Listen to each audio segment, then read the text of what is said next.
মোহনবাগানে নির্বাচন ঘিরে উত্তেজনার পারদ চড়ছিল গত কয়েক সপ্তাহ ধরে। নির্বাচনী প্রচারে আক্রমণ পাল্টা আক্রমণের পারদ চড়ছিল, তবে সেই লড়াইয়ে আপাতত ইতি। হাত মেলালেন যুযুধান দেবাশিস দত্ত এবং সৃঞ্জয় বসু। আজকে অনেকে হয়তো বলছে ইলেকশন হলো না, কিন্তু আমার কাছে মোস্টলি ইম্পর্টেন্ট যে এই মেম্বারদের সাথে জনসংযোগটা তৈরি করা। আমরা একটা জায়গায় এসে দেখলাম যে আমাদের এই যে একটা লড়াই চলছে সেটা একটা মাত্রা ছাড়িয়ে যাচ্ছে, কোথাও একটা সেটা লাগাম দেওয়া উচিত।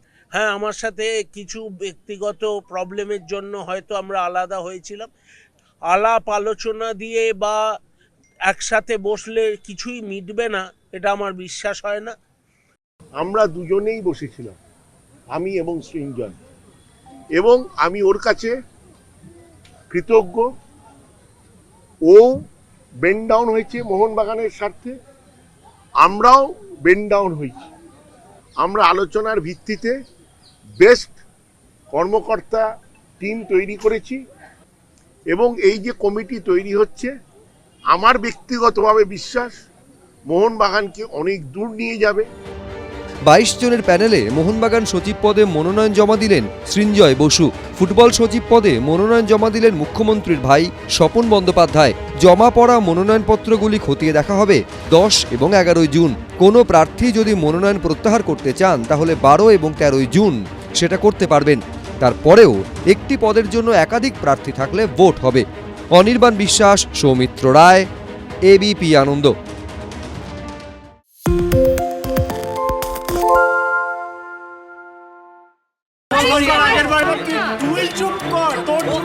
বাংলা ঝামেলা চায় না, বাংলা খবর চায়। বাংলা খবর, বাংলার খবর।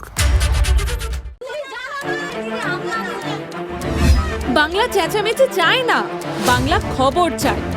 বাংলা খবর, বাংলার খবর। আরে চাটা দে। এই আমার একটা চা দেন। কি হলো আমারটা? বাংলা পক্ষপাত চায় না, বাংলা খবর চায়। বাংলা খবর, বাংলার খবর। সত্য অন্তহীন, সত্যের খোঁজও তাই, সত্য সন্ধানে তাই আমরা অক্লান্ত, অকুতভয়। এবিপি আনন্দ নতুন ভাবনার প্রতীক, যা মনে মুক্ত, তথ্যে যুক্ত এবং যাবতীয় সীমানার বাঁধন থেকে মুক্ত। সীমা না শব্দটির মধ্যে লুকিয়ে আছে মানা শব্দটি, যেন চোখ রাঙানি এক অদৃশ্য বেড়াজাল, যা আটকে রাখে আমাদের এক ছোট্ট গণ্ডির মধ্যে। একমাত্র সঠিক খবরই গড়ে তুলবে এক মুক্ত সমাজ। সেই জগৎ গড়ার লক্ষ্যে কোনো সীমানার ঠুকুটি আমরা মানব না। এবিপি আনন্দ এগিয়ে থাকে, এগিয়ে রাখে।